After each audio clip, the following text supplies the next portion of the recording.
হ্যাঁ প্রভুজি, হ্যাঁ প্রভুজি বলুন। Vishnurat Prabhu has already come. Vishnurat Prabhu, I am audible. Vishnurat Prabhu. Yes. Hare Krishna. Okay, thank you so much, Prabhuji. You are the first one to started this group. You are the first speaker around 6 months back, and after 6 months you have come here, Prabhuji. We are really, really grateful, Prabhuji. So, not only that, Prabhuji gives lecture regularly in our temple, but also he does Sankirtan every day except Tuesday. So anybody comes at Mayapur in the evening, in the afternoon, you can join with Prabhuji. And Prabhuji is a good singer, mridanga player, as well as the harmonist, a harmonium player also. So Vishnu Prabhu, I request Vishnu Prabhu to give the introduction. And today's topic is the expansion of Advaita Acarya and Gadadhara Pandit. So 12th chapter, Adi Lila. Vishnu Prabhu, please go ahead. Yeah, thank you, Prabhu. Hare Krishna, Prabhu, please accept our humble obeisances. His Grace Vishnu Vaishnava Prabhu was born in Indonesia on 2nd June. Vishnurata. Prabhu, Vishnurata, Prabhu, Vishnurata. Vishnurata Prabhu. Oh, sorry, Prabhu, sorry. Yeah, please forgive me. Yeah, sorry. His Grace Vishnurata Prabhu was born in Indonesia on 2nd June 1993 in traditional Hindu family, Smarta Brahmana caste. He got introduced to ISKCON in 2004 and he joined as full-time devotee in Indonesia in 2012. He later on shifted to Cambodia in 2013 to 15 and is served as BBT Manager, Temple Commander and Harinam Leader. He is currently based in Sridham Mayapur since 2016. He got initiated in 2014 by His Holiness Bhakti Raghava Swami Maharaja and got the spiritual name Vishnurata Das. His current services include daily Harinam Sankirtan, and he is the director for Secretariat Office of ISKCON Daiva Varnasrama Ministry in India, and he is the admission director and head of Faculty of Philosophy in Varnasrama College Foundation, Mayapur. He is teaching Bhakti Sastri and ISKCON Disciple course in English and Indonesian languages. We once again welcome Prabhu for the lecture and request him to continue ahead. Thank you, Prabhu. Hare Krishna. Hare Krishna. Thank you so much. Yeah, I still remember it was about probably 6 months ago.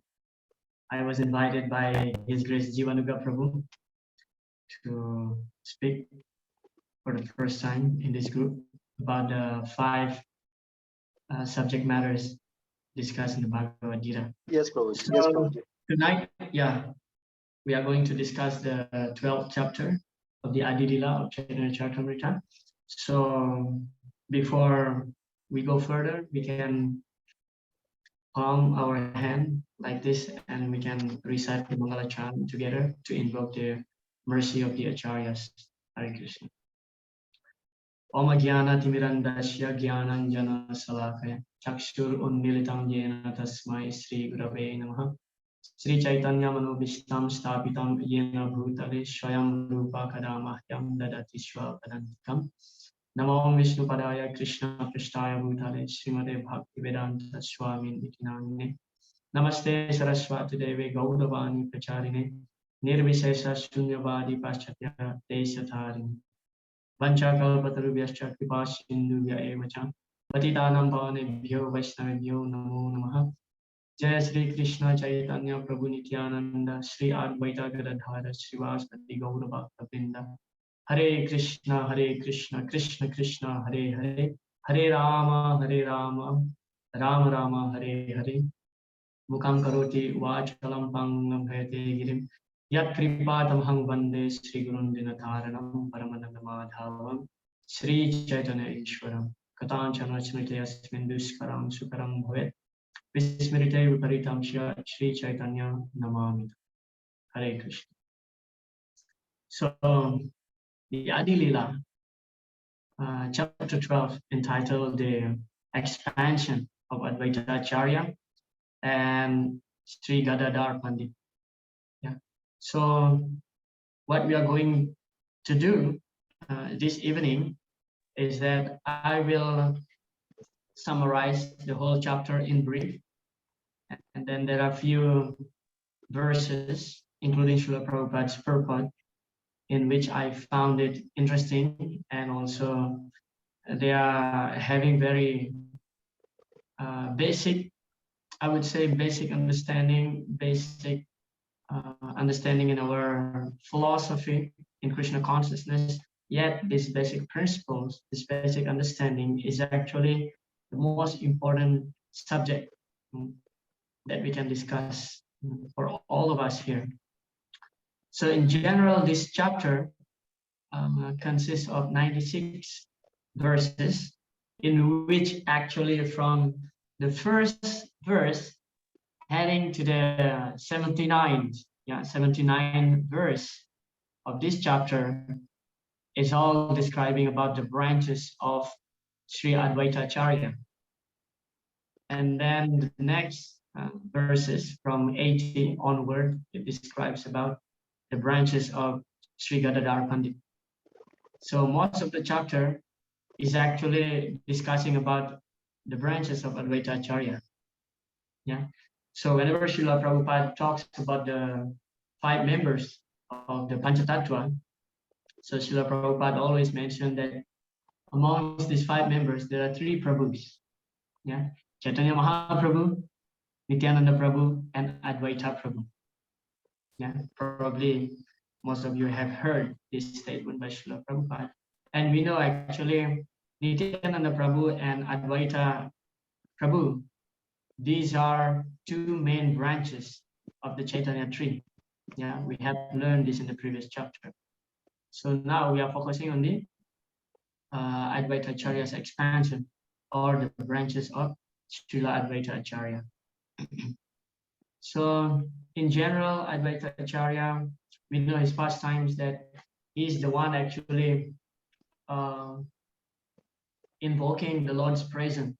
Yeah, he is the one who is invoking the Lord's presence by faithfully, intensely worshipping his Shalagram Shila on the banks of Ganga. Yeah. So Advaita Acharya is actually non-different from the incarnation of Mahavishnu or Sadasiva. Yeah. So Sadasiva and Mahavishnu, they're actually the same personality. So Advaita Acharya is the incarnation of Lord Mahavishnu, in which actually he was the one who is very anxious, because at that time, before Lord Chaitanya advented, so most of the people here, they're Mayavadis. Yeah, they're Mayavadis. So now Advaita Acharya is thinking how he can invite the Lord to come here. Yeah. So he was searching in one of the scriptures called the Gautamya Tantra, where he found a very beautiful verse where it is mentioned, Tulasi dalamatreva jalasya chulukenava vikrineta swam atmanam bhakti dyo bhaktavatsa. Yeah. So upon reading this verse, Advaita Acharya became so elated, and he was jumping in ecstasy and exclaiming that I found this. Yeah. So the translation of that verse is that Tulasi dalamatreva jalasya chulukenava.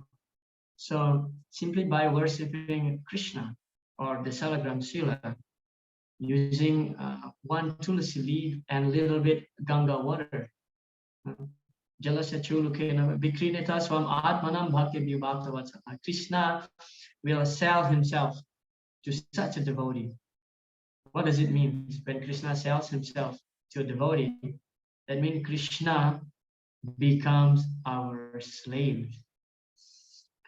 Slave means you do what the masters ask you. Yeah. So in this way, Advaita Acharya worshipping his Shalagram Shila every single day, bathing his Shila using the Ganga water and also Tulsi leaf, worshipping the Shila using the Tulsi leaf, offering Tulsi leaf, with the expectation that now he purchased the Lord and he will order the Lord to advance. So that was his mood. Yeah, Advaita Acharya, he wants to bring the Lord here in order to defeat the Mayavadi. Yeah, because there is an interesting pastime in the Chaitanya Bhagavat, like long time ago, before Chaitanya Mahaprabhu appeared. So Advaita Acharya was dreaming.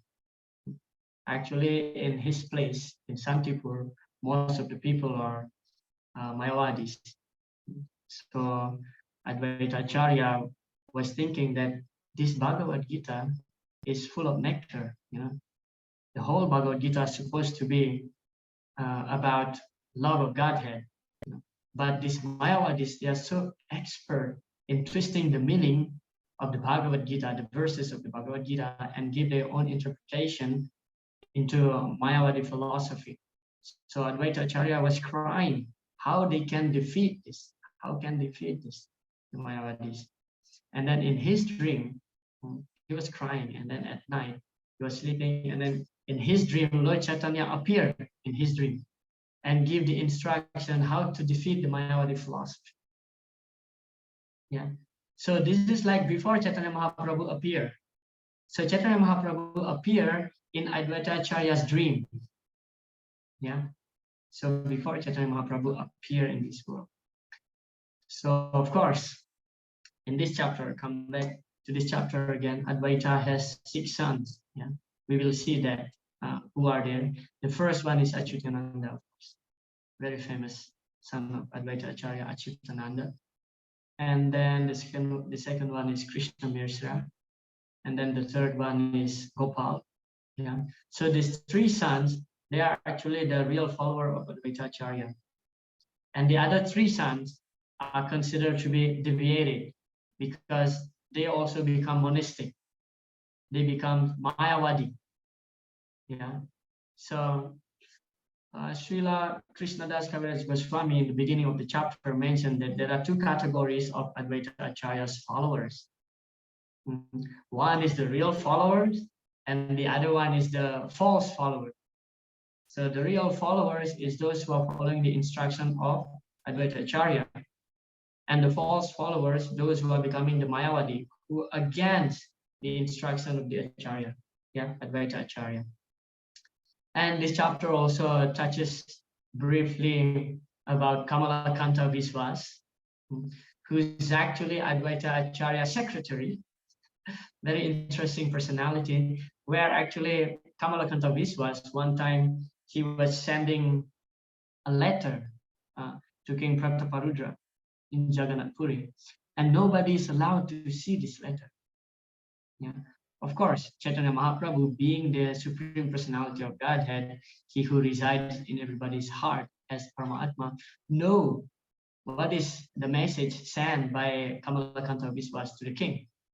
So actually Kamalakanta was writing in that letter stating that Advaita Acharya is actually non-different from the Supreme Personality of Godhead. He is the incarnation of the Supreme Personality of God.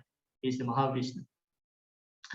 But in addition to that information, Kamalakanta Viswas, he was asking the king actually to pay the debt of Advaita Acharya. At that time, Srila Advaita Acharya, he has a debt of 300 rupees. Now, maybe on that time, 300 rupees is a big sum, really big sum. So, knowing this, Chaitanya Mahaprabhu became very upset and chastised Kamalakanta.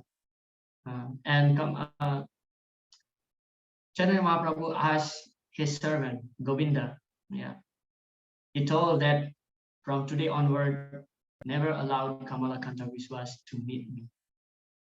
So he punished him by not giving his darshan. Why? Because Chaitanya Mahaprabhu thinks that this Kamalakanta is insulting Advaita Acharya. First of all, he mentioned Advaita Acharya is the incarnation of God. And then in the second place, he's mentioning that he's indebted. That means what kind of God is this? He's indebted. That means he's a poor God. Yeah. So we will discuss some philosophical aspect on that. But of course, later on, Kamalakanta Viswas, upon knowing this fact that he was banned of seeing Chaitanya Mahaprabhu taking his darshan, so he became morose, and then Advaita Acharya came to him and pacified him. explaining actually this chastisement is actually non-different from the Lord's mercy. Yeah, because the Lord's or pure devotees' curse or chastisements is actually as good as His mercy. Yeah. So Advaita Acharya also consulted with the Lord, and finally Chaitanya Mahaprabhu agreed to give back his darshan to Kamalakanta. And then the later few verses toward the end of this chapter explaining about the expansion of Sri Gadadhara Pandit, or his branch of Gadadhara Pandit. Yeah, there are a lot of names will be mentioned in these chapters, and toward the end, Srila Krishna Das Kaviraj Goswami explained, if we simply remember the names of these devotees, yeah, the names of these devotees, our life will become successful. Yeah. So that's the conclusion of this chapter. Yeah. Simply by remembering all these names. Well, there are too many names. Probably not all of us can catch those names at once. We need to hear again and again, read again and again. But at least tonight, we'll be seeing some of those names. Yeah. And I recommend that all of you just try to read the whole chapter again, at least the translation. Yeah. And if you don't have time to read, there is actually a recording by Amal Krishna Maharaj. Yeah. His Holiness Amal Krishna Maharaj. He narrates like the whole Bhagavad Gita. He narrates the whole Srimad Bhagavatam. He narrates the whole caritamrta. Yeah. You can just listen to the audio. That will be nice. You know, it's a good practice actually to hear the narration of Bhagavad Gita or Bhagavatam or even Charitamrita. You know, because there are so many names will be mentioned here, in which I'm not going to, going through all these names tonight. Therefore, I recommend that everybody kindly just read briefly, or listen to the audio recordings. So that was about the chapter in brief. Yeah. So as I mentioned earlier, that we'll be discussing few verses, important verses, and also we will read Srila Prabhupada's purport. Yeah.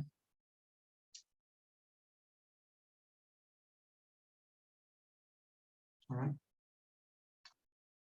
So chapter 12, Adi Lila Sri Chaitanya Charitamrita, chapter entitled The Expansions of Advaita Acharya and Gadadhara Pandit.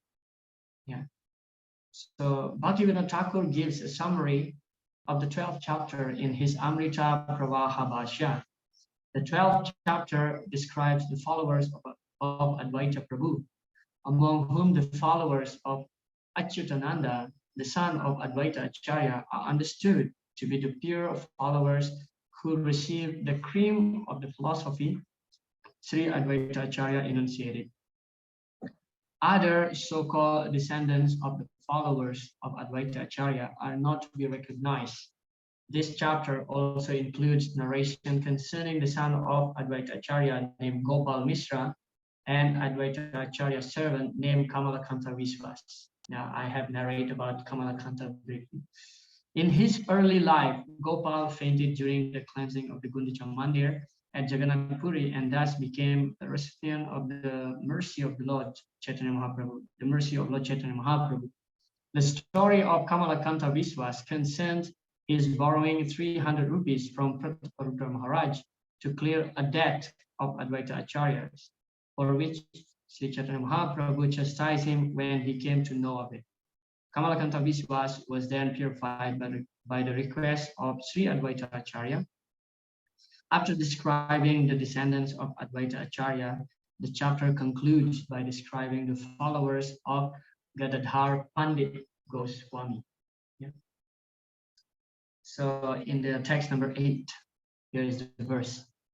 At first, all the followers of Advaita Acharya shared a single opinion, but later they followed two different opinions as ordained by providence. Yeah, Srila Prabhupada's purport. In the beginning, during the presence of Om Vishnupad Paramhamsa Parivritracharya Astatarasta Sri Srimad Bhakti Siddhanta Saraswati Thakur Prabhupada, all the disciples worked in agreement. But just after his disappearance, they disagreed.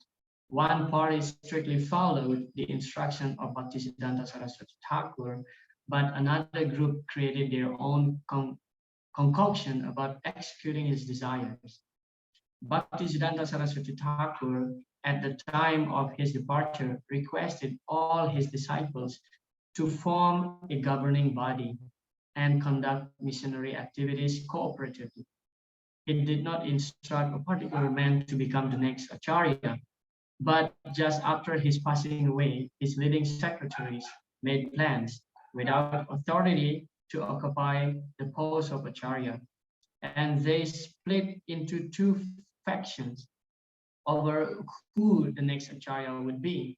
Consequently, both factions were asar, or useless, because they had no authority, having disobeyed the order of spiritual master. Despite the spiritual master's order to form a governing body and execute the missionary activities of the Gaudiya Math, the two unauthorized factions began litigation that is still going on after 40 years with no decision. So here's the thing, yeah. The principle here is that when we obey the instruction of the spiritual master, we become asha, or useless. So this has happened during the time of Srila Advaita Acharya. Yeah. Therefore, Krishna Das Kaviraj Goswami explained in the beginning that there are two types of his follower. One is real, one is fake. Yeah. So just like here, what Srila Prabhupada explained during the presence of Srila Bhaktisiddhanta Saraswati Thakur, actually, Srila Bhaktisiddhanta Saraswati Thakur ordered his disciples to form a GBC, yeah, the Governing Body Commission, the GBC. But nobody listened to it. And then after Srila Bhaktisiddhanta Saraswati Thakur disappeared, so as it is mentioned here by Srila Prabhupada, his leading secretary, his disciples, so falsely claiming that actually he was ordered by Srila Bhaktisiddhanta Saraswati Thakur to become the next Acharya, in which actually that never happened. And then some disciples fought over this case, who will be the next Acharya. Therefore, we see in the Gaudiya Math now they have many branches, different branches. Caitanya Gaudiya Math, and then Saraswati Chaitanya Gaudiya Math, something like that. So there are many branches in Gaudiya Math because they split over. They want to become the next Acharya. They want to become the boss of the Gaudiya Math. In the beginning, actually, Srila Prabhupada, he didn't want to create ISKCON. He went to the West, just preach on behalf of his spiritual master, on behalf of Chaitanya Mahaprabhu. Yare Krishna Upadesh. So just to preach Krishna consciousness. Actually, in the beginning, in the 1965, Srila Prabhupada, when he went to the US, he was requesting many of his God brothers to support him. And then he was even writing to Indian embassy in the USA, asking for support also. But there was no response. Yeah, none of his God brothers helped him. None of, he tried to approach Dr. Patel.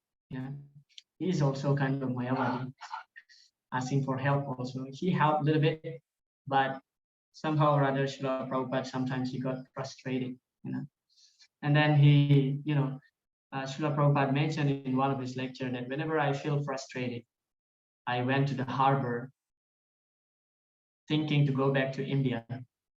But every time he went to harbor, he remembered the order of his spiritual master. And then he just canceled his journey, returned to India. And then the person who is in the ticket counter always complaining to Srila Prabhupada, saying that Swamiji, every time you come here, but you never bought the ticket. So that was his determination, Srila Prabhupada. And then finally, within 1 year, we know that without money, he just have the first canto of the Srimad Bhagavatam with him. So Srila Prabhupada founded the International Society of Krishna Consciousness. He has only a few disciples, there are 8 disciples, eight disciples, I think. But he named his organization the International Society, And then when ISKCON is founded, so immediately Srila Prabhupada asked his disciples to form a GBC. Srila Prabhupada will remain the founder Acharya. Yeah. Srila Prabhupada will remain the founder Acharya of ISKCON. The main purpose is that in order for us to be in one roof, Srila Prabhupada didn't want that his followers split, because this has happened in the past, and that may happen also in the future. Yeah. Somebody may claim that Srila Prabhupada ordered me to become the next Acharya. Yeah. Of course, in this one we have like a big history of the 12th Journal Acharya, in which that's actually fall apart. Yeah, that's fall apart. Many sannyasis falling down, of course. And this also leading toward the rhetoric philosophy. Anyway, this is a big matter to discuss. But the main thing here is that Srila Prabhupada is explaining that his spiritual master wanting to form the GBC in order to not split, to cooperatively preach Krishna consciousness. Yeah.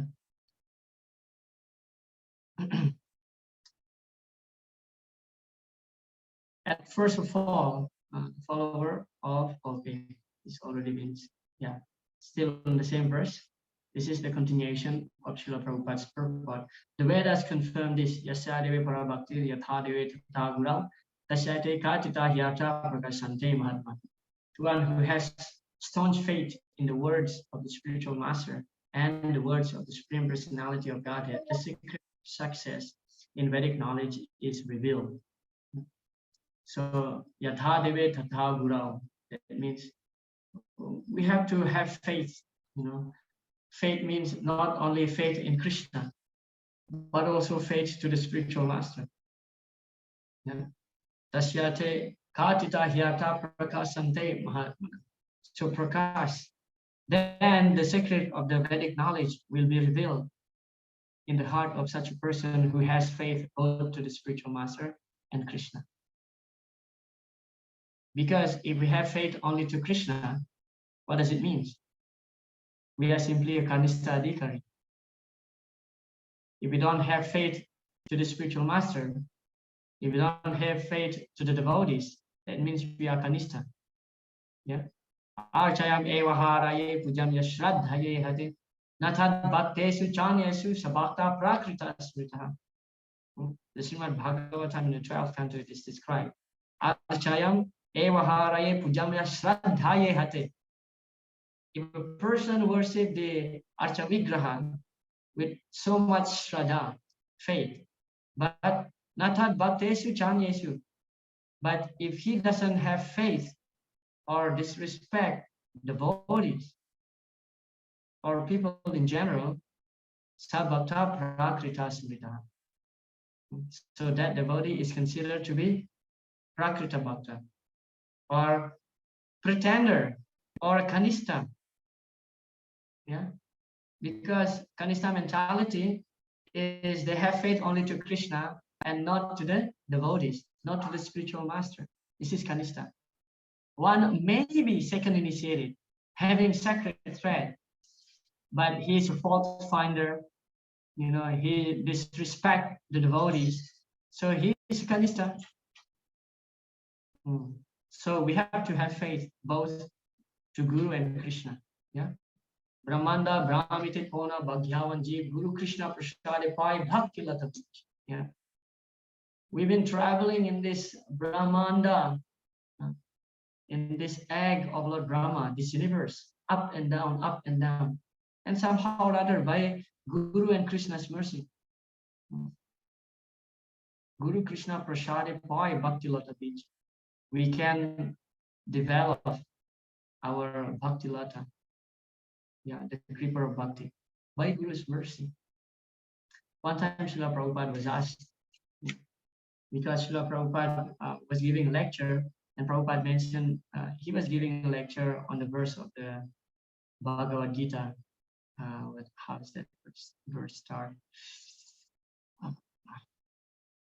Ye sam tunta gatam papam jananam punya karmanam te dvandva mohanir mukta bhajanti mam dridavar. That verse explaining that unless one is free from sinful reaction, ye sam tu anta gatam papam, and then jananam punya karmanam, has enough punya, pious credit from the previous life. Te dvandva mohanir mukta bhajanti mam dridavar, and free from dualities in this material world. So unless your sin is finished, completely eradicated, unless you get enough sukriti from the previous life, then you will not be able to become a Dridhavrata, worshipper of the Lord with full Dridha endeavor, full faith.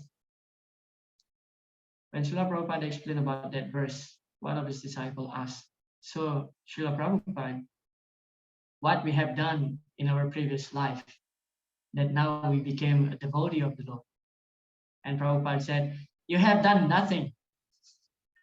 You born here in the Malaysia country, you have done nothing. You became devotee simply by my mercy. That's Prabhupada's statement. So there are two types of perfection.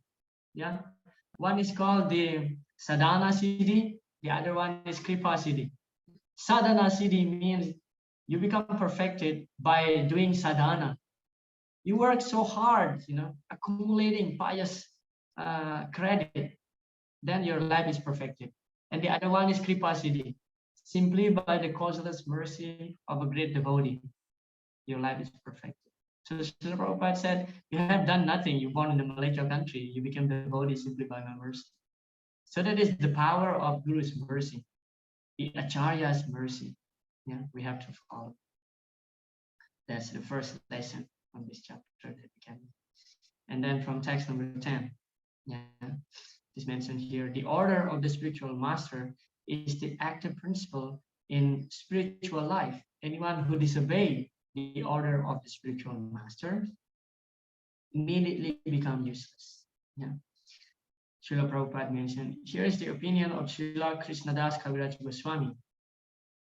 Persons who strictly follow the orders of spiritual master are useful in executing the will of the Supreme, whereas persons who deviate from the strict order of the spiritual master are useless. So in many occasions, actually in the early days of ISKCON, of course, Srila Prabhupada, he was so merciful that, of course, nowadays, in order to get initiation, we have to wait for at least 1 year after we approach the spiritual master, after we are taking the ashraya or the shelter. The spiritual master will give you permission to chant his pranam mantra, and we have to wait for 1 year like this.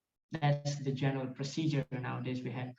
But those days, Srila Prabhupada was so merciful that even people who just joined the movement, for a couple of days, and then Srila Prabhupada said, okay, Srila Prabhupada will write a letter to the temple president who's in charge in particular temple. And then Prabhupada said, I'm coming in such and such a date, prepare for the initiation.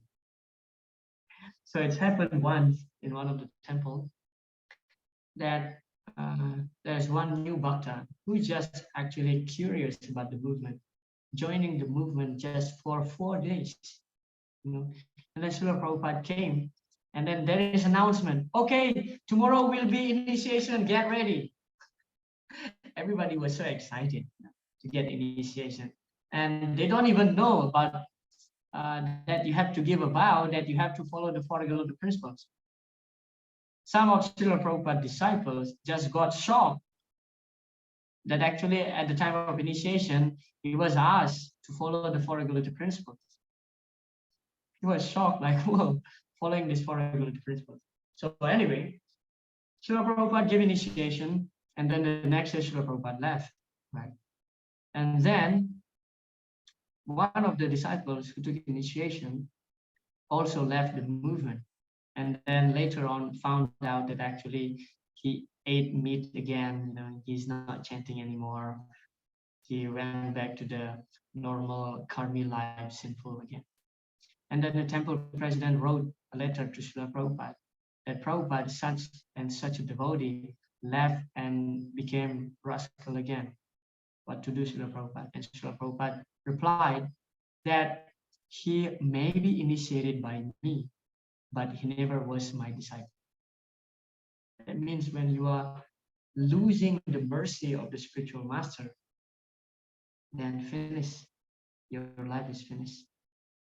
Yeah. Okay.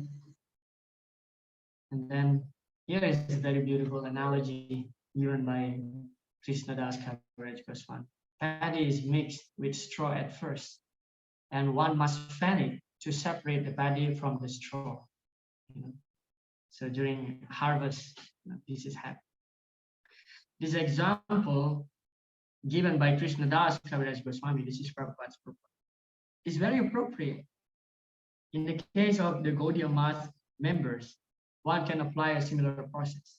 There are many disciples of Bhaktisiddhanta Saraswati Thakur, but to judge who is actually his disciple, to divide the useful from the useless, one must measure the activities of such disciples in executing the will of the spiritual master.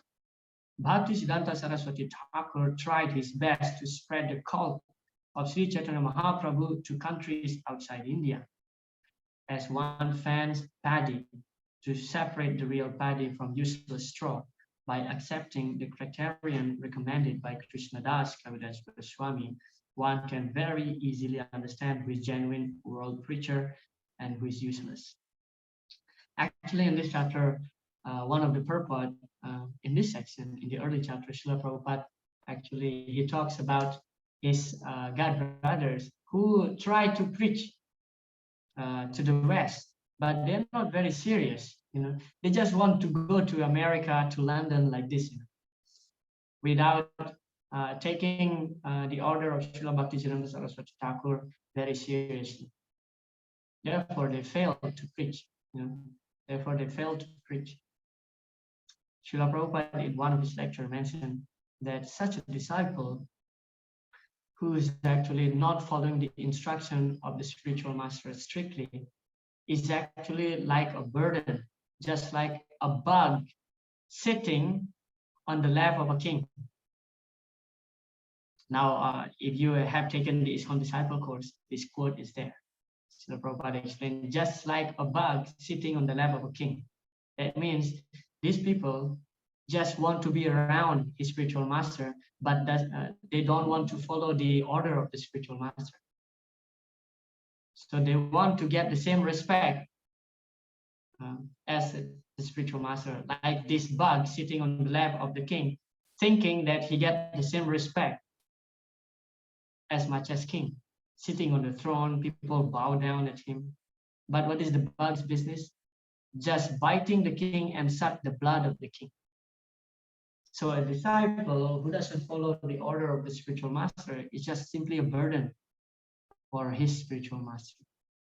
Just like this bug, just biting and sucking the blood of the spiritual master. Yeah, it looks like really heavy statement. All right, text number 18. This is the branch of Advaita Acharya. Yeah, Krishna Mishra. Yeah, was the son of Advaita Acharya. Lord Chaitanya Mahaprabhu always sat in his heart. Yeah. Purport of the 6 sons of Advaita Acharya, 3, Achyutananda, Krishna Mishra, and Gopal Das, lived faithfully in the service of Chaitanya Mahaprabhu. Yeah. So an interesting pastime of Achyutananda, the first branch of Advaita Acharya, first his son. So it is described that one time Advaita Acharya was explaining to his son Achyutananda that actually Chaitanya Mahaprabhu is the disciple of Kesava Bharati. You know, of course, we know that Chaitanya Mahaprabhu took the sannyas from Kesava Bharati. So when Achyutananda heard this from his father, Advaita Acharya, Achyutananda became so upset, you know, and he said to Advaita Acharya, "How dare you mention that Kesava Bharati is the spiritual master of Chaitanya Mahaprabhu? We know that Chaitanya Mahaprabhu is the spiritual master of the 14 worlds. Now, how can you mention that Kesava Bharati is the spiritual master of Chaitanya Mahaprabhu? This is a great offense." So he cannot tolerate this kind of things. You know? And Advaita Acharya was very pleased. So Achyutananda, he didn't get married. He didn't get married. So there is no more expansion from that branch of Achyutananda. And Krishna Mishra is the son of Advaita Acharya who's following the instruction of his father. And Gopal Das is another son of Advaita Acharya who is also faithfully following the Krishna consciousness philosophy. So in the beginning, we have read that Gopal got the mercy of Chaitanya Mahaprabhu in a special way. So the pastime is like this. One time in Gundicha, during the Gundicha Marjan, cleaning of the Gundicha, you know, before the Rath Yatra in Jagannath Puri. So the devotee is cleaning the Gundicha, and then while cleaning, you know, Chaitanya Mahaprabhu also they're dancing and singing in kirtan, so ecstatic. And then this Gopal, out of his ecstasy, he fell unconscious. Now Advaita Acharya became so much worried about his son. His son is fainted now. So Advaita Acharya tried to wake him up. Advaita Acharya chanted the Nrsimha prayers, chant different prayers, different mantras from the scriptures, but still Gopal remained unconscious. And then, seeing the face of Advaita Acharya so much in anxiety, Chaitanya Mahaprabhu came and just touched the heart of Gopal and mentioned, "Gopal, Gopal, please wake up and chant the holy name." Upon that touch, Gopal immediately woke up and started chanting the holy name. So that's the special mercy that Gopal got from Chaitanya Mahaprabhu. Yeah? So these three sons of the Advaita Acharyas, they are obedience. They are the real followers of Advaita Acharya. And the other three sons, they are not real followers of Advaita Acharya. We will see the names of these three sons, yeah? Headed by Balaram.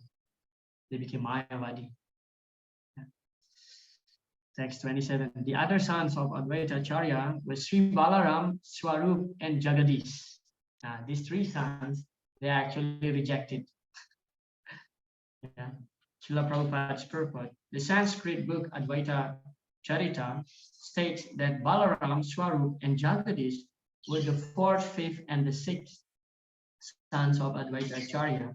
Therefore, Sri Advaita Acharya had six sons, Balaram, Swarup, and Jagadish, being smartas or Mayavadis, were rejected by Vaishnava society.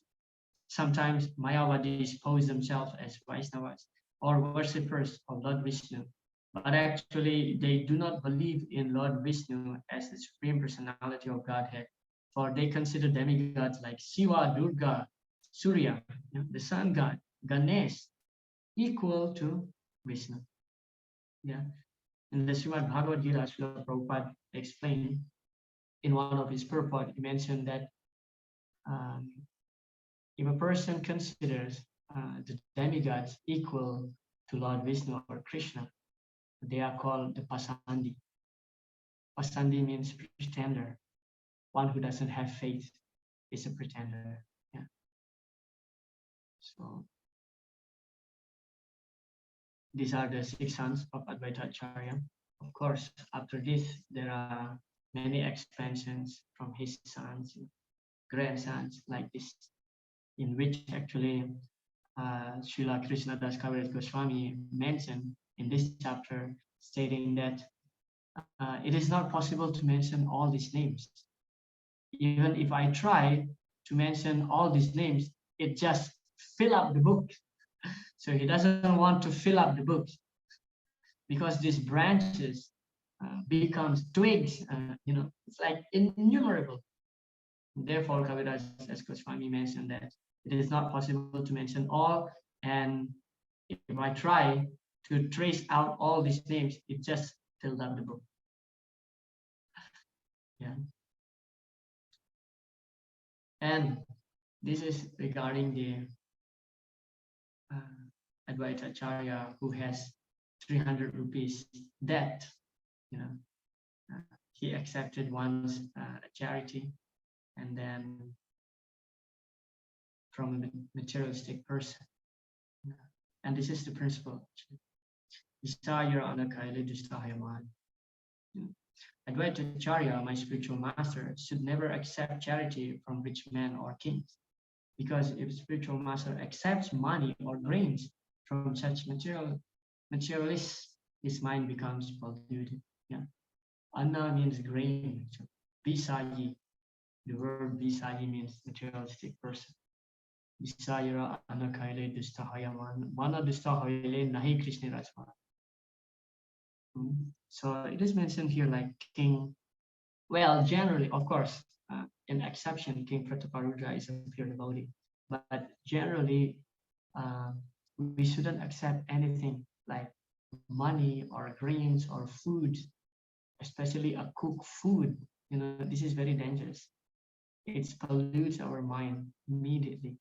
It contaminates the mind very strongly.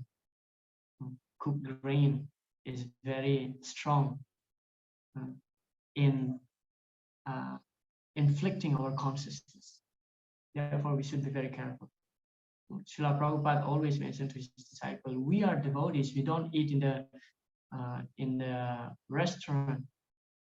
Of course, I mean, like devotees restaurants are okay. Even in some hotel, even they promote vegetarian food.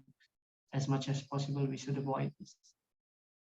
Yeah, because the cooked grain, while it's cooked, actually through via media of Agni, it transfers the consciousness of a person who cooked that into that grain, into that preparation. And if we eat that, so we get the same mentality as the person who cooked that food grain. So it's very dangerous. Yeah. Visayi means materialistic people. Yeah. And even as brahmanas in general, as devotees, whenever we accept some charity, we have to do goods for that person. Because if simply taking charity, pratigraha, this is called pratigraha. If we simply take charity without doing something good for that person, then we simply accumulating karma into our life.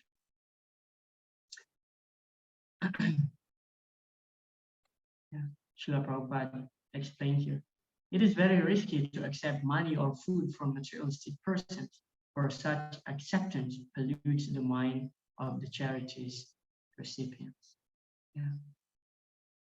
Of course, in some occasion, unavoidable circumstances, we may, but this should not becoming our regular practice. Of course, one time, Srila Prabhupada was invited by one of the life members to have lunch in his house. Srila Prabhupada came along with his disciples, and then his disciple noticed that actually this preparation contains onions and garlic. And then his disciple mentioned to Srila Prabhupada, Srila Prabhupada, this food contains onion and garlic. What to do now? We should tell this person. And Prabhupada said, just keep silent and eat. We don't know, like Srila Prabhupada's mood, he's a pure devotee, he can do whatever he wants. Prabhupada said, keep silent and eat. Of course, this incident, we shouldn't take this as a granted. We shouldn't do this. It's happened only with Srila Prabhupada. Srila Prabhupada said, just keep silent and eat. Because at that time, we really require a lot of money to run this organization. And this guy is a rich man. He's alive members. So sometimes Srila Prabhupada did that. Just respect him. He's very sincere anyway. He doesn't know anything about our philosophy so much. So just keep silent. And in one occasion also, Srila Prabhupada was traveling in a train with some of his sannyas disciples. And then the train stopped in one of the stations, and Srila Prabhupada asked one of his disciples to go out and get some sweet, And then he got the sweet, gave it to Prabhupada, and Srila Prabhupada started distributing among his disciples. And then one of his sannyas disciples mentioned, but Prabhupada, this is not cooked by devotees, and this is unoffered. And Prabhupada said, it's okay, if you don't want, don't take it. Because he's Srila Prabhupada. By his touch, actually, this food is purified. You should understand it that way. And there are many interesting pastimes with Srila Prabhupada, of course. But we shouldn't take these pastimes as granted, justifying our situation. Fruit is okay. We can take fruit, and offer it. But food grain, especially cooked by non-devotees, as much as possible, we should try to avoid it. It's very dangerous. One more pastime of Srila Prabhupada, in which actually unthinkable. So Srila Prabhupada has sannyas disciple. He is very expert manager. He sent this devotee to Japan, I think, to solve some problem in a temple. And then he solved the problem. And then after doing his job, he left ISKCON. He was a sannyas, he left ISKCON. And then again, some problem appeared in this temple, and Prabhupada called this devotee. He already no longer devotee, but Prabhupada called him and asked him to go to Japan again to solve this problem, and awarded him sannyas again. In which actually Prabhupada gave sannyas. He went again to Japan, solved the problem, and after that he left ISKCON again. Some of his disciples complained to Prabhupada, Prabhupada, these rascals, why you give him sannyas again and again? He fell down. But why you give him sannyas again? But Prabhupada said, nobody can solve the problem the way how he does. And Prabhupada said, because I'm Srila Prabhupada, I can do whatever I want. The principle here is that don't see the picture just in the corner. We have to see the whole picture in order to understand the situation. Then we can judge. Because nobody is able to solve the problem in that temple. And Prabhupada did that. And Prabhupada said, I'm responsible for his life. So like that. Prabhuji, your volume can be little increased, Prabhuji? Your volume can be little increased. All right. Yeah. Microphone, maybe mic is little far away. It can be closer, your microphone. Okay. Other devotees having the same problem, hearing my voice? Because it's coming softly, actually. Okay. Now it is okay. And now it is okay. Fine. All right. We move ahead. Manadistar Haile, Nahi Krishnira Smaran. A devotee should always be alert, keeping his mind in the sanguine state so that he can always remember Lord Sri Krishna.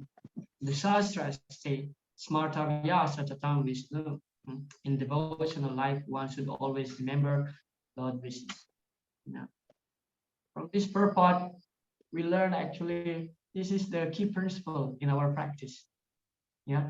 Always remember Krishna. Smartavya satatam Vishnu, visvartamyo, smartavya satatam Vishnu, vismartavyo najatuchi, and never forget Vishnu. Sarve vijay nisedashur etayureva kinkaraha. So all other rules actually, kinkara, they are the servants of these two rules. Smartavya satatam Vishnu and visvartavyo najatuchi. Always remember Krishna and never forget Krishna. Always. This is the goal of our practice. in order to be able to remember Krishna. Yeah. So in the Srimad Bhagavatam, Sukadeva Goswami also explained to Parikshit Maharaj, Tasmad Bharat Sarvatma Bhagavan Ishvara Harihi Srotavya Kirtitavya Cha Smartavya Chechitavaya. So three things mentioned here: Srotavya, Kirtitavya, and Smartavya. First, we have to always hear about Krishna. Srotavya, and then Kirtitavya, glorify him, and then Smartavya. Then only we can be able to remember Krishna all the time. Yeah. Otherwise, it is not possible. Sravanam and Kirtanam, these two things will lead us to Sravanam. Yeah, that's the principle. If our mind is deviating here and there, we have to come back again to ourselves.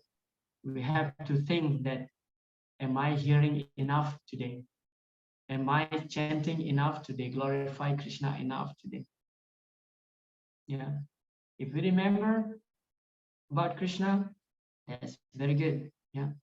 If we don't remember about Krishna, so something wrong in our practice. Maybe we don't do our sadhana properly, especially in hearing. Yeah. Like that.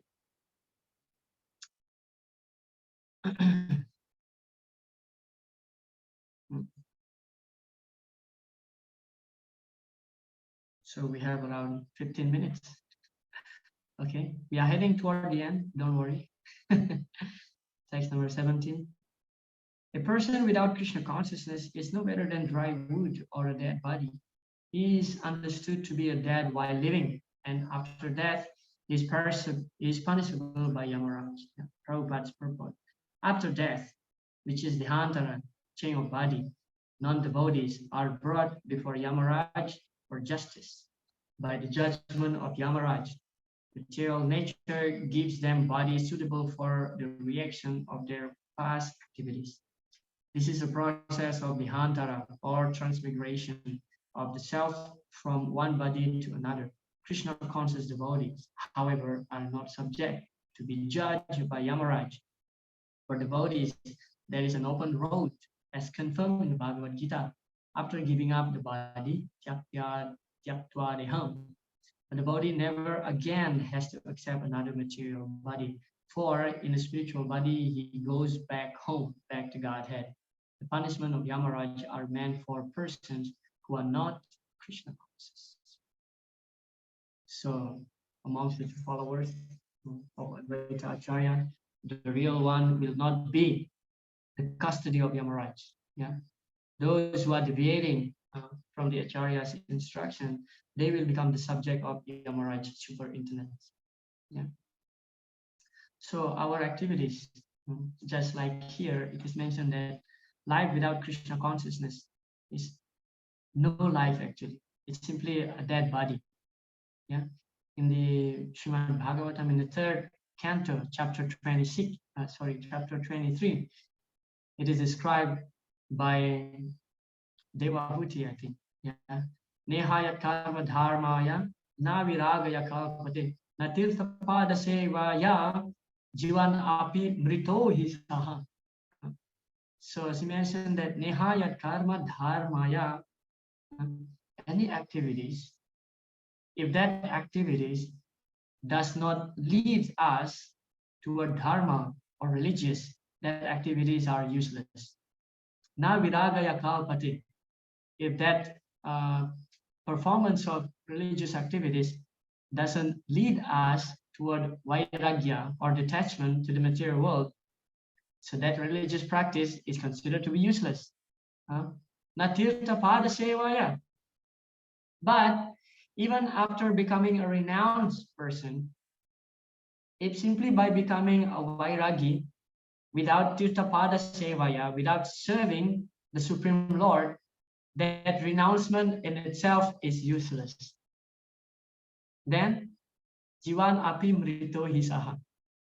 Without bhakti, even we are breathing, even this body is alive, breathing. Jivan api mrito hisaha. This alive body is considered to be dead. And Prabhupada in the purport to that verse explaining, nicely giving an analogy, just like bellows. You know, bellows, nowadays we don't find it because we are cooking using gas stove. I still remember in my childhood when my parents still cooking using firewood. So we need to blow it. You know? So we don't blow normally using our mouth. We use this device called bellows, in which actually it pumps. So this bellows is breathing, right? The air coming out, but it's just a dead thing. So that's also happened to us. A human body without Krishna consciousness, although there is Atma here, but it is considered to be a dead body, although we are breathing. Jivan api mrito hi saha. Yeah. Life without Krishna consciousness is no life. Okay. That's another lesson from this chapter that we get. And then finally from this text, text 80, the expansions of Gadadhara Pandit is described. Yeah? The chief branches of Sri Gadadhara Pandit were first one Sri Dhruvananda, number two Sridhar Brahmachari, number three Haridas Brahmachari, and number four Raghunath Bhagavatacharya. And you know, just keep reading it through this section. There are many names are mentioned. Yeah. This is the end, toward the end of the chapter, where Krishnadas Kaviraj Goswami mentioned, simply by remembering the names of all these branches and sub-branches of the three trunks I have described, Nityananda, Advaita, and Gadadhara, one attains freedom from the entanglement of material existence. Simply by remembering the names of all these Vaishnavas, one can attain the lotus feet of Sri Chaitanya Mahaprabhu. Indeed, simply by remembering their holy names, one achieves the fulfillment of all desires. Yeah. Simply by remembering the names of the Vaishnavas, you know, not only the name of Krishna. Here is another lesson. The names of Vaishnava, not only the pastime of Krishna, but also the pastimes of the devotees. Yeah. Srutasha Pumsam Suchira Samasha Nanwan Jasa Sorivir Editoritaha Tad Guna Anu Shravana Mukunda Padara Vinda Hridayesh. Yeah, it is described in the Srimad Bhagavatam that it is not that we just simply need to remember about Mukunda, about his pastimes, but also his devotees' pastime, even as powerful as Mukunda. Srutasya Pumsam Sruchira Sramasya. Pumsam means a person. In this case, a person who carry Lord Mukunda within his heart. If we glorify the person who carry Lord Mukunda within his heart, who worship Lord Mukunda, the glorification of such great devotee will give us liberation also. So hearing Krishna's pastimes and hearing the devotees' pastimes are non-different. Both are beneficial, giving us relief from the entanglement of this material world. Therefore, Krishnadas Kaviraj Goswami mentioned here, simply by remembering these names, these devotees' names, these expansions' names, our life will become successful. Yeah. So as much as possible, of course, we try to glorify Krishna and his devotees. Yeah. Nayad vachas chitra padam hare yaso jagat pavitram pragrinitakaricit tadvasram tirtam usanti manasa nayatra hamsa niramanti siksaya. Yeah, it is described also in the Bhagavatam that that word, which is not describing the pastimes of the Lord, Jagat Pavitram, in which actually this narration enough to purify the whole universe, is considered to be Tadvaya Samtirtam. That words, the place is considered to be the place of pilgrimage for the cross. The crow is always looking food in the garbage. So that word, any word which not describing the glories of the Lord is considered to be garbage. Tadvaya samtirtam usanti manasa na yatra hamsani ramanti siksaya. And the Hamsa, the swan, doesn't like garbage. The swan loves to swim in the clean, cool water with the lotus flowers in it. So Nayatra Hamsa Niramanti Siksaya. So devotees don't like, generally, devotees don't like to talk about anything apart from Krishna Katha or the glories of Krishna's devotees. Yeah. So I'm just closing this section by Srila Prabhupada's note here. This I extracted from one of his lecture, that Srila Prabhupada's lecture on Advaita Acharya. So here Prabhupada mentioned, so try to follow the path of Acharya process, then life will be successful. And to become Acharya is not very difficult. First of all, to become very faithful servant of your Acharya, follow strictly what he says, try to please him and spread Krishna consciousness. That's all. It is not at all difficult. Try to follow the instruction of your Guru Maharaj and spread Krishna consciousness. That is the order of Chaitanya, of Lord Chaitanya. Amara agya guru hanatara edes, yaredeka tarikaha Krishna upades. By following my order, you become Guru. And if we strictly follow the Acharya system and try our best to spread the instruction of Krishna, yaredeka tarikaha Krishna upades. So the message here given by Srila Prabhupada is that if we want to become the real follower of Advaita Acharya, we have to follow his instruction. Yeah, the Acharya's instruction, meaning that we should not deviate from Krishna consciousness philosophy, especially if we are heading toward the Mayavadi philosophy. Yeah, just like the other three sons of Advaita Acharya, they became Mayavadi. Yeah, Advaita Acharya inviting Lord Chaitanya Mahaprabhu in order to defeat the Mayavadi philosophy. Yeah, and as much as possible, actually, we should avoid the discussion heading toward Mayavadi philosophy, nor should we read the commentary of the Bhagavad Gita by the Mayavadis. Yeah, Chaitanya Mahaprabhu instructed us, Mayavada bhasha sunale hoy sarvanas. If we hear the commentary of the Mayavadi of the Bhagavad Gita, hoy sarvanas, our Bhakti creeper will be destroyed. And in this chapter, it is described that actually Advaita Acharya is one of the gardener of the Bhakti creeper. What is the duty of the gardener? He maintains the plant. So if we follow the instruction of the Acharya, yeah, then our Bhakti creeper will grow very nicely.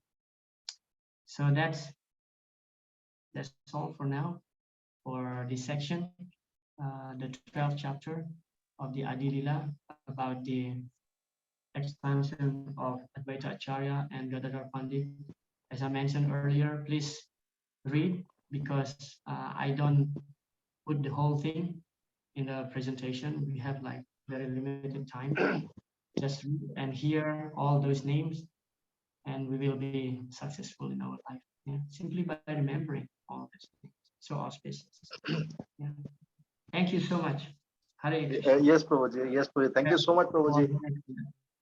Yeah, beautifully summarized the whole chapter and 96 verses. It's not so easy to summarize in a short time, but you have beautifully summarized.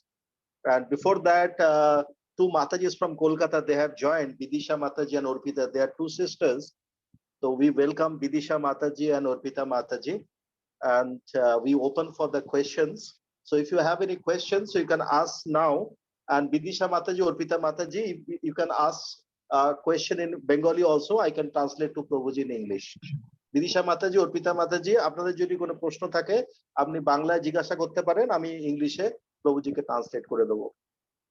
So it is open for questions, so please ask.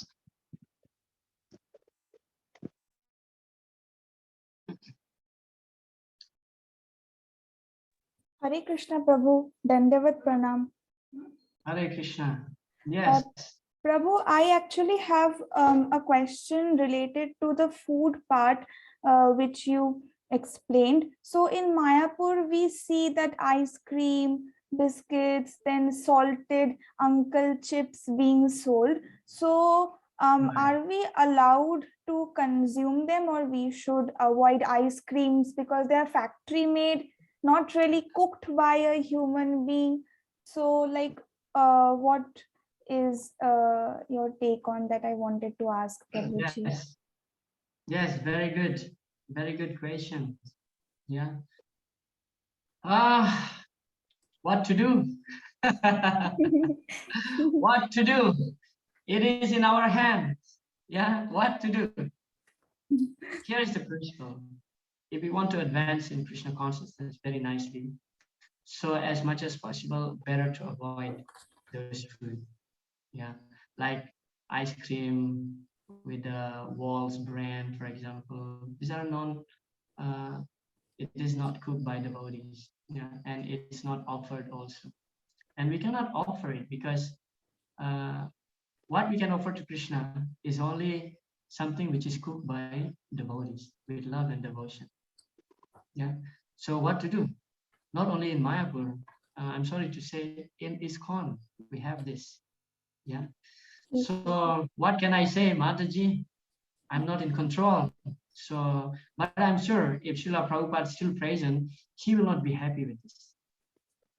Frankly speaking, maybe if somebody here I'm saying like this, I will be banned from ISKCON Mayapur. Maybe. Yeah. But everything is in our hands. We are the one who decide. You know, either we want to crawl, we want to walk, or we want to run in order to achieve our destination. You know what I'm saying? That Yes, if we crawl, that means we are very slow. If you want to be quick attaining your destination, quick progress in Krishna consciousness, if you love to eat ice cream, why not making ice cream at home? Okay, Yeah. Prabhuji. Yes. So that's the principle. Actually, we are not allowed, but what can I say? You know, I'm not God here in control, so it is in our hands. Yeah, it is in our hands. Come back to ourselves again. Yeah. So, Prabhu, we can procure the raw materials and make those things at home. That is not an issue, and offer it to the Lord. Yes, like cookies and anything like cake, whatever we want to. We can make at home and offer it nicely. Why not? Yes. Okay, Prabhu. Disha Mataji, switch on your video. Why can't you switch on your video?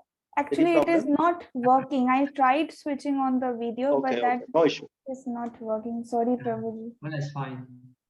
Okay. Thank you, Prabhu, for answering. All right. The It's Hare Krishna. already 8:30. Yes. Hare Krishna, Prabhu. Prabhuji, I have a couple of questions. I just put them in a one question short. So, Prabhuji, that cooking, so first question is that should we eat in Govindas, in the Krishnas, in the various temples, because Govinda was started by Prabhupada, but nowadays I see the way it has been managed, and the people who cook over there, they are not chanting 16 rounds.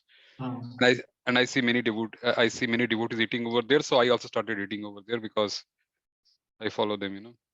This is the first question. And the second question is that you said we should not take any kind of help or money from the non-devotees or food. But in temple, we see a lot of people they're donating money, and by their money the temple is running, and they are also non-devotees. So how we understand? Right. Then how we understand that, Prabhuji? Sure. And third question is that in my home. Let me respond on these two first. Yeah. Otherwise, I may forget it. So the first thing about the Govindas, yes, of course, Govindas started by Srila Prabhupada, and of course, during Prabhupada's time, we have very high standard. Yeah. The purpose of Govindas is mainly to distribute prasadam and support the temple. Of course, nowadays, maybe somehow or other, we reduce the standard, and sometimes those who are cooking there also non-devotees, they're not chanting like this, and what to do. So this thing actually need to be discussed with the temple authority, in which actually that's a very crucial point. But yeah, what can I say? Like, It's all in our hands, But at least these Govindas belong to the temple. And then, yeah, if we don't have much choice, then what to do? We can eat in Govindas. That's also supporting temple. Yeah, but of course, if we really want to come back to the standard that Srila Prabhupada established in the beginning, so we have to discuss this with the temple authority. We have to discuss this with the temple authority, with the open-minded. Yeah, not to be judgmental, I would say, because it's very complex situation nowadays we are facing. Yeah, Prabhuji. And only those who are very, very bold in practicing Krishna consciousness will speak out about this. So Prabhuji, okay, let the temple do it like this way. But what should our take? Whether we should take it or not in the Govindas? I would say if the food is cooked by non-devotees, so I would say rather to avoid that, rather to avoid, like that. And then second, regarding what was that? Yeah, people donating money. Donation. Here's the principle. We are accepting charity if we use it for our own selves. That would be dangerous, because sometimes while practicing devotional service, so some people may donate some money for us. If we're not careful enough, so that money may have some impact in our consciousness, especially if that person is materialistic person. And then if we are taking advantage on the money of that person, not utilizing it in Krishna consciousness, then that will affect our consciousness. But in the temple, this is different case. In the temple, the money is used in the Lord's service. So Krishna will not get any implication here. Rather, that people will be purified. Yeah, that people will be purified. But if we are taking charity, taking money from the people for our own self, that will affect our consciousness. But for the temple, that's fine. We encourage people to donate to the temple because the money is used in Krishna's service and he gets purification. The donors will get purification. Yeah. And what about the devotees, in the temple, who are using the donations for the ultimately, for example, suppose somebody donates a bag of rice, and you cook a good payasam from that rice and offer to Krishna, and then you take it. Okay, so Krishna is supreme; he can take all the consciousness, bad consciousness or good consciousness. But we are not so strong, Prabhuji. So that won't implicate us. If you're the one who cooked the grains and offer it to Krishna, that's fine. Yeah. But if the non-devotees cook the grains, that's problematic. No. If the non-devotee donated a bag of rice. Yeah, that's fine. That's fine. That's fine. Because we cook it for Krishna. So the consciousness is transferred while it cooks, during the process of cooking. Yeah. So that's fine. I'm a bit confused, Prabhuji, because what you showed over there is that one should not take donations from the non-devotees because the consciousness, the consciousness, yes. the consciousness. If that money we are using for our own self, for our own sense gratification, that is dangerous. Yeah. So Prabhuji, but Prabhuji, if we take a donation from a devotee also and use it for our sense gratification, that is also dangerous. That's very dangerous. That's dangerous also. Anything which is not related in the Lord's service, that would be dangerous. Yeah. Here's the principle, okay? I just give a general principle here. We can take money from anybody as long as that money is utilized in Krishna service. Then our consciousness will not be affected. But the moment that we are keeping some percentage of that money for our own agenda, then it will become problematic, especially with the person who is like too materialistic. because that money is carrying the karmic reaction also. So that's it. That's the principle. If you take the devotee's money also, devotee gives you a donation, and if you don't use it in Krishna's service, then will be problematic for you also. Oh, good. That's the principle. If people donated a bag of rice in the temple, you as pujari, you cook it, you offer it to Krishna and serve the devotees as prasadam, that's fine. Yeah. Thank you, Prabhuji. All right. Thank you so much. Prabhuji, I have one query, Prabhu. I have one query. Prabhuji, this will be the last one. yeah, in the introduction, Prabhuji, there is a story of Kamalakanto Vishwas. So my Yeah. question is that did Advaita Acharya tell Kamalakanto Vishwas, his secretary, to take money from Prataprudra to clear his debt? So what is the story behind? Yes, because if you have secretary, he knows everything about you, including your debt. Yes, yes, Prabhuji. Yeah, so he knows everything about Advaita Acharya. That's Okay, why so he requested the king to complete his debt. Okay, so here it is not mentioned whether Advaita Acharya told him or not. It is not mentioned. Sorry? It is not mentioned here where Advaita Acharya told him to do that or not. So it is not mentioned that. No, it's not. It is not. But it's just the request of Kamalakanta to the king that please relieve Advaita Acharya from his debt. Okay. Yeah. From his side, it is his own decision. Yes. It is his own idea. He wrote this letter without anybody knowing. Okay. I was Prabhuji. mentioning that in the beginning. He wrote this letter to the king without anybody knowing. Okay. Because he's also explaining that this Advaita Acharya is the incarnation of the Lord. And naturally, Advaita Acharya, he doesn't want to be glorified in that way. So Kamalakanta Vishwas, he wrote this letter unknown by anybody. Only the king and Lord Caitanya knows what is written there, because Chaitanya Mahaprabhu is the Paramatma. Advaita Acharya didn't know that Kamalakanta requested the king to clear his debt of 300 rupees. Okay, even Advaita Acharya did not know about that. Even his guru Advaita Acharya did not know about that. Did not know. Okay. And Vishnu Babu, you have any query? You are silent, Vishnu Babu. Not really, Prabhuji. Thank you so much. I really enjoyed the lecture. Yeah. Vishnu Babu and Vishnurata Babu. Okay. Thank you so much. Okay. So 3 times Haribol to Prabhuji. Haribol. Vancha kalpaturu vaishya kripa sindhe vacha patitanam pavanebhyo.